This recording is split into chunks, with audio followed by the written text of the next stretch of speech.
Welcome once again, second part of the final videos in Easter season. Simon Peter, here with a dialogue with Jesus.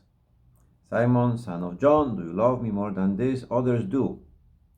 He answered, Yes, Lord, you know I love you. In order to understand this dialogue, I think so it's important to know that in the Greek language, the language of the original New Testament,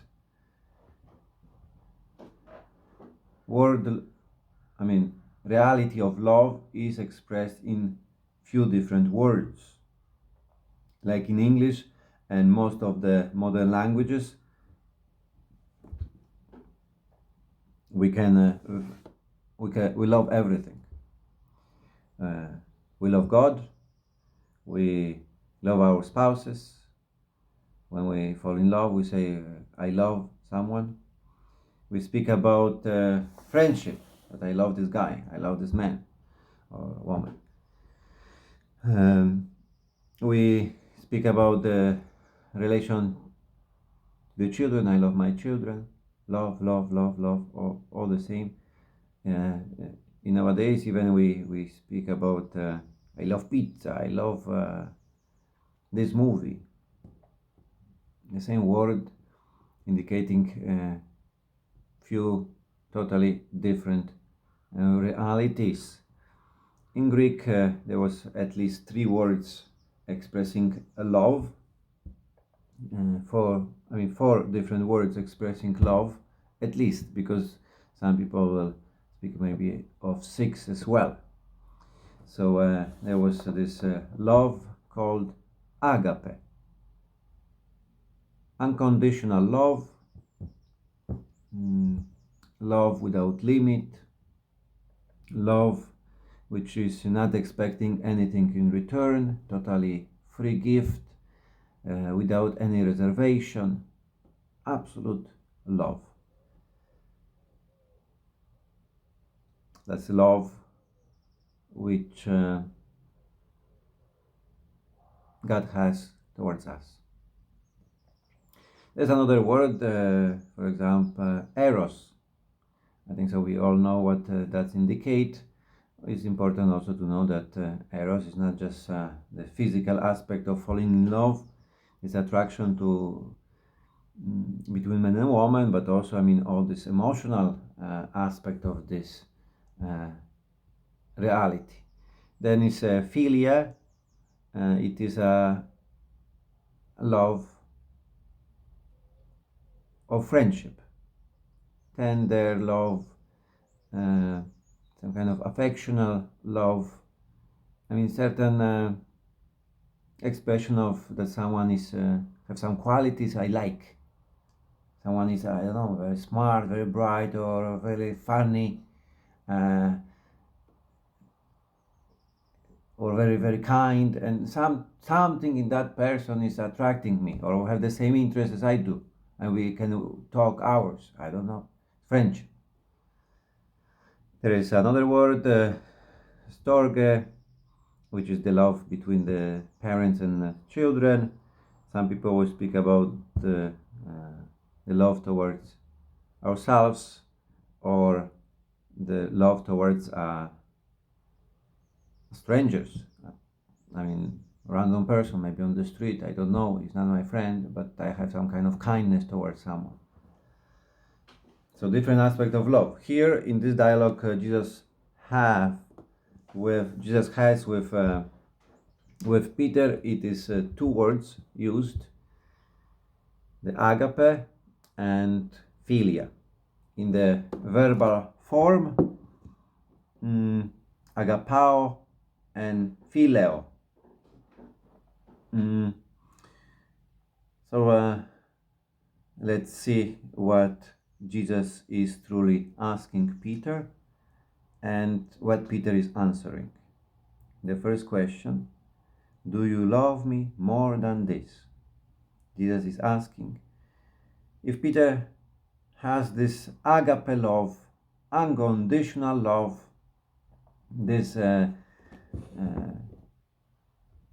amazing self-giving love towards Jesus, and adding more than this others do, or this expression of this question, more than this, could indicate to the other apostles who are there with Peter, but also maybe could be translated to that more than these other things, the other realities. In this aspect, in the context about you love me more than fishing, or do you love me more than your own life? And we see that Peter here, of course, after the experience of his denial, he's answering, yes, Lord, you know I like you.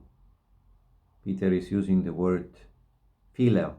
You know that I like you. You know that I consider you my friend. You know that I see certain qualities in you. I mean, there is some characteristic of you what is, very attractive. Your words, all this we experience with you.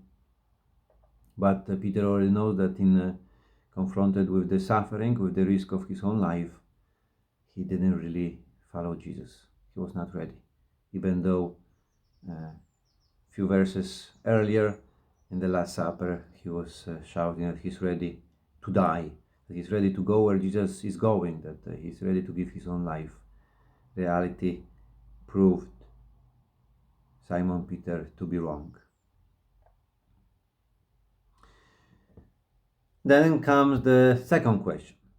Jesus Christ is asking, Simon, son of John, do you love me? Once again, Jesus Christ is asking about agape. Do you love me with that unconditional love? But Jesus Christ is not adding more than this anymore. Peter, once again, is answering, Lord, you know that I like you. And then comes the third question. Jesus Christ is asking Simon, son of John, do you like me? In this third question, Jesus Christ himself is using the word phileo, speaking about this love, this kind of love, which is called philia, asking him, are you my friend? Do you like me? Very important, we might not see this in the English translation and most of the modern translations. Some scholars will say that it's not important difference. Personally, I think so is a key to understand what the Lord is doing with us and to understand this passage. That Jesus Christ is somehow kind of, we could say, lowering the expectation, even though that might not be too precise to express what Jesus is doing. Jesus Christ is basically leading Simon Peter to know where he is. Put him in his own reality, helping him to discover that many times his reaction to go and to die for Jesus, that he's the one who jumped with the answer, that many of these things we have good intention, that there is, this affection behind it, but to see that Peter is not ready yet, that there is still a journey for Peter in front of him, that also indicating that this love, agape, this unconditional love, to be really, to give ourselves totally, to have this love what God has towards us, it is not an effort of our own. It is not affections or feelings. It is not something what comes naturally from my human nature. My human nature, with my instinct to preserve my life, is many times contrary to this love which give itself towards the others. So it is putting Peter in his reality, and that made Peter cry. Some people will say that he cried because that reminded Peter about his denial of 3 times. Might be true as well, but I think so it's painful enough to see our reality, that many times in the moment of test, of moment of suffering, that I look for my own life, that many times fear take over, as it had been in the life of Peter, that the fear took over, that love was that he escaped. So he's putting Peter in his own reality. So this is how the Lord comes, also pointing to us that he's not asking from us something what we don't have. Jesus does not demand more than we can give. What we can give today is enough. Maybe it's just attraction, that is nice to pray. I mean, I have nice moment of prayer. Maybe I like his teaching. I like Bible. I like the church, the atmosphere of the church. I like some aspect of it. I don't know, belonging to the community, belonging to the reality, to being involved in the parish, that I feel may be important.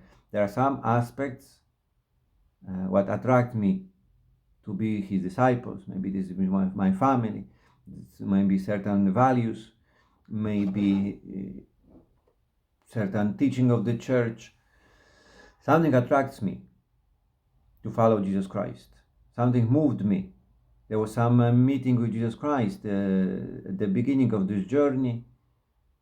Then many times experiencing Jesus who comes to visit us after his resurrection with consolation, with strength. That maybe we're not finished product, but what you have today is enough. More about this gospel next time. See you.